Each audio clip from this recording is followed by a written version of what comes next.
Well, welcome back to the channel, everybody, and to another Fortnite Reload tips and tricks video.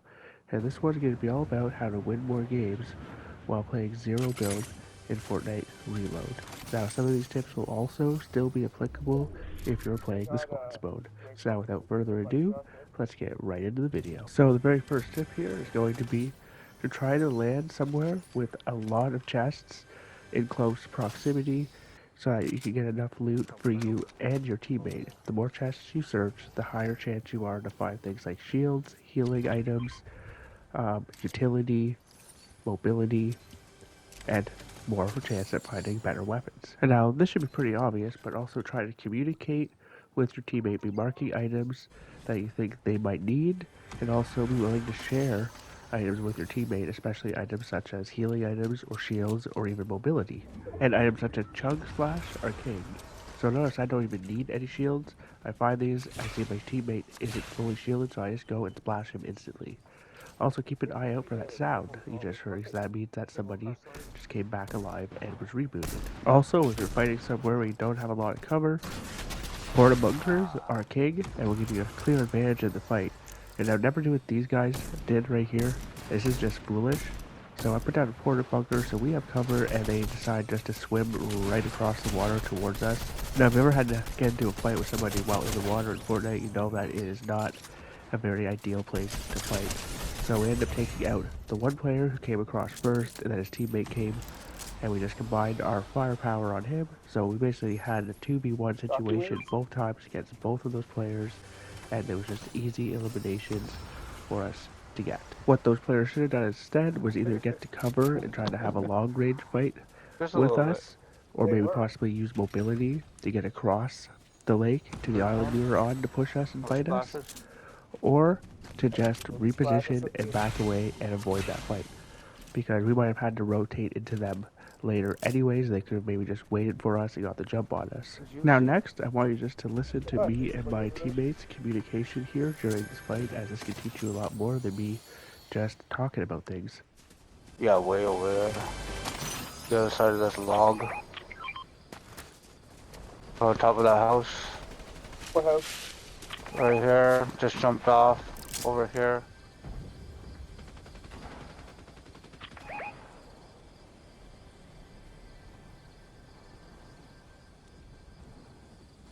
Well, not right on my marker, but off that house that way. Yeah, there's a porta bunker here. I can see the shooting out. Now notice how we were in constant communication with each other, and we were also using the ping function as well as vocally communicating with each other to give each other more information the entire time. Right on this house. 6. Another guy out this way. Watch it. Go here to my hip 56.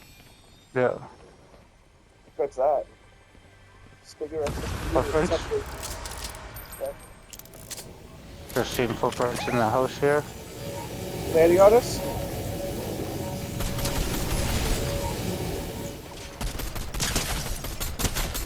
Oh, 29 white. Now also notice how we were using the roof of these buildings as cover while we were trying to get angles and look to see where the enemies were, and also we were calling out the damage that we were doing to the enemies, including if it was white damage, meaning it came off their green health, or shields.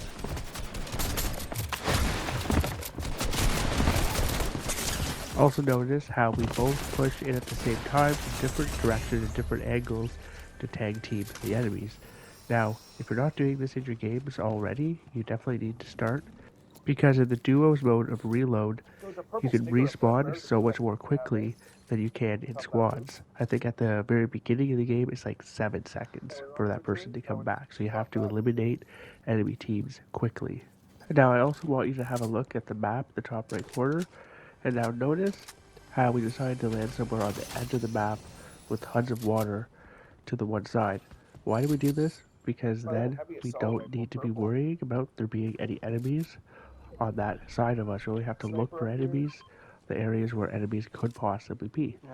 And also, if you're going to be rotating in towards the center, if you always have a storm at your back, you're less likely to have to watch out behind you That's just going to help you have more easy chance winning your games when you're strategically thinking about how you are rotating in and making sure that you don't have to worry about always watching your back. And now one of the only guarantees you have in Fortnite's Reload mode is actually these vending machines that always sell healing items.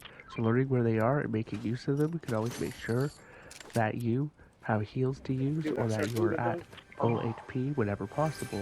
And I'll also notice how I'm consistently marking things for my teammate in case he's interested in them. Because your teammate might not always mention that they're looking for something in particular. But if you just get in the habit of marking things and saying what it is out loud, especially items like mobility or utility or heals, they might be like, oh hey, actually yeah, I need that. And that could make a big difference later on in the game. It could actually be the difference between winning or losing the game. And also now this should be pretty obvious, but always trying to go for these supply drops can be a very good advantage, as a lot of times they do actually tend to drop utility items and mobility as well as heals. But now you do have to be careful when going for these, as a lot of other players are also going to be trying to go for these, especially if they were just rebooted. Also, saying where you're going or what you're planning to do to your teammate, again, it always comes back down to communication, because your teammate is more likely to come with you if you say you're going somewhere, or if you're planning to do something, your teammate might actually suggest an even better idea for you guys to go do, which you may have actually not even thought about or completely overlooked. And that actually brings me to the very next tip I want to talk about, and that is actually being flexible when you're playing a game with teammates.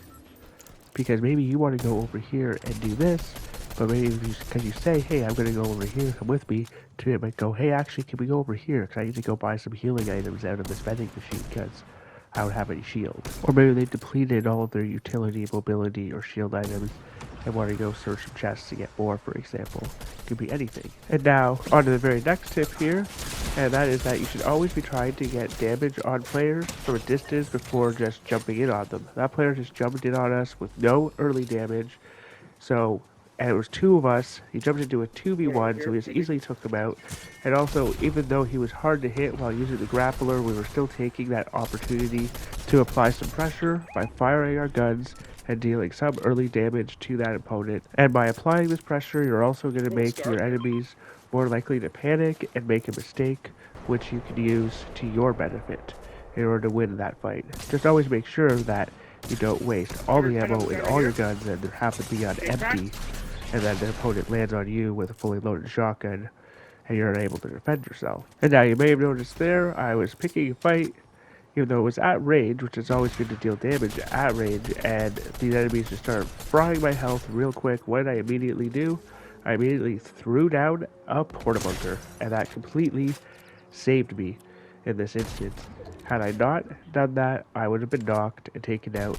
And I also should have just threw a porta bunker from the very beginning instead of just picking that fight out in the open. And now notice how, as those enemies go and are starting to hide inside of that building there, how I started shooting and destroying their cover. So then they'd have to move out and reposition, making it easier for me to hit them. And now I see the storm is closing in. I have no heals or anything, but because I know the map very well, I knew that there was this Stonehenge, Tiki head, or whatever you want to call it, nearby, and I noticed it had chests on it. So I decided to run over here in order to hopefully find some health, and I was awarded with a medkit, and I got to also replenish my supply of porta bunkers. I also let my teammate know that's what I was going to do before I did it, and he stayed and kept shooting and applying pressure on the enemies we were already fighting in order to make sure that I was able to actually go and search and hopefully find some heals. And then afterwards we immediately caught back up. I found some splashes and called him over so that he could replenish his health as well. And now I'm still not in really good shape here, as I do not have full shields, but a lot better than I was to begin with. And now notice in this fight here how these guys are in this barn that's on this bridge, and how whenever I reload, I move off to the left out of their view so they can't shoot me while I'm trying to reload. So even though I technically am out in the open during this fight, I am actually utilizing that barn as cover by just moving off to the side so that the enemies can't actually see me to shoot me, even though I'm actually nowhere near that barn. And now I want to talk about when the reboots are going to get disabled. That timer is now at about 5 seconds. So now whenever this timer is active, you might want to think twice about actually thirsting a player fully. Because if they're not thirsting themselves and that timer's up, and their teammates can't actually get them back, then they might not even have a chance to come back into the game. But if you thirst them, you're going to give them the ability to respawn. And the same goes for you. If you're knocked and that timer is up and it's low, so there's no chance your teammates can even get you up, or if there is, sometimes you're just better off just to go back into the queue so that you can come back and fight one last time and get respawned. And now that nobody can be rebooted, notice how I once again porta-bunkered in order to give us some cover as we're out in the open. And now that one team we were fighting on that bridge, they rotated over to the direction that we are now shooting in, and they're fighting another team. So at this point, since nobody can come back and be rebooted, we're just taking pop shots off in the distance, trying to weaken anybody that we can. We don't need to get fully involved. And now I know there's enemies off to my right, so when we go to grab this refresh from the supply drop, I immediately threw a porta bunker down to the right of the supply drop because I know that there are enemies over on that side in order to block any angles they might be able to get on us. And also, these supply drops tend to drop more utility items and defensive items, and I'm now back at 4 porta bunkers anyway. And that is a mistake I still see a lot of players making, is that they are too worried about using the utility items that they have or the mobility items that they have to survive.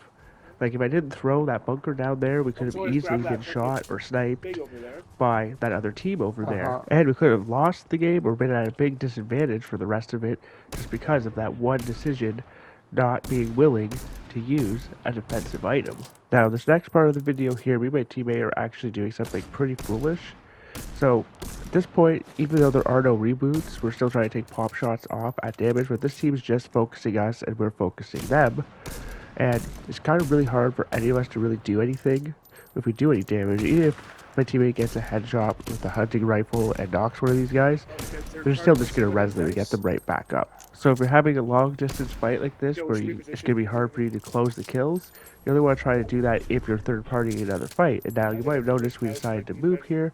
That's because we noticed they porta bunkered again after there was a big explosion. So obviously somebody did come to third party, and they end up shooting a rocket launcher at them. And that brings me to my next talking point here, that is knowing when you should disengage from a fight. So since that team was getting third party, it was fighting somebody else, and they had a rocket launcher, and we didn't really have an angle on it, and I noticed that the storm circle was about to move. Anyways, it made more sense for us just to take this opportunity to get a better position in the final zone. So, now, here's where those porta bunkers come back into play again. If you haven't noticed, these things have been extremely valuable this entire game. You need to start carrying porta bunkers if you are not already. And if you're playing with randoms, just be the one to carry the porta bunkers, because somebody on your team always needs to be carrying them.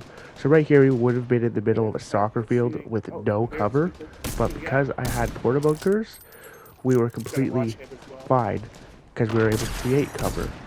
Also, we're able to create cover in an area where nobody else was able to, so anyone without porta bunkers has to go use natural cover around the area. And you may have noticed that I was also just shooting at somebody who was using shield bubbles, and look what happened. Once those shield bubbles deplete and disappear, they're just still out in the open. That's not a more permanent piece of cover, which means it's not as good. And now, oh boy, that Ranger shotgun. So, this thing hits like a truck. You may have noticed earlier that I was hitting it for 85. So this thing hits really good at range, but it only has one bullet at a time that it can fire. You have to reload after every shot. But when it's purple or higher, it reloads pretty quickly. So if you get used to using this weapon, I would definitely suggest sometimes picking it up, especially in the duos mode, but in the squads, it's probably not the most viable weapon to use because it's kind of all or nothing. And now we are in the endgame situation here, and now me and my teammate are still fighting on the one porta bunker I threw down, and notice how we are constantly still calling out comms to each other, and we're peeking out of cover from our porta bunker and continuing this fight, and we just keep destroying the other enemy player's cover. because they obviously don't have porta bunkers, so they're forced to use what they have. And now this guy made a really great play. See how he threw that shockwave grenade and it knocked us both out of the porta bunker and destroyed it. So that's why shockwaves can be better than the grappler, as you can use them to actually get enemies out of porta bunkers. But I had 3 porta bunkers on me still, so I just porta bunkered up, and me and my teammate are perfectly fine. And now he starts throwing shockwave grenades at them because it's endgame, and you might as well use them if he's got them. If you end up sending one of the enemies flying away from their teammate, it's going to make it harder for them to res, as they can res very quickly in this mode. And right there, he did just that. I knocked the one guy, and he sent him flying away from his teammate, so now he's not going to be able to go and res him up. So now, since I have to fight and take shots at enemies from a different angle, since the fight is now moved, what do I do again? Yeah, you guessed it, I threw down another porta bunker in order to give ample protection so we continue fighting the last remaining players. This video probably should have been titled Why You Need to Be Carrying Porta Bunkers in Fortnite's Reload mode, so that you can win more games. But anyways, that will be it for this video. I am Big Papa Smurf 187. Thank y'all so much for tuning in. Please don't forget to comment, like, and subscribe if you haven't already. And I will hopefully catch you on the next one. And don't forget to have fun gaming. Bye for now.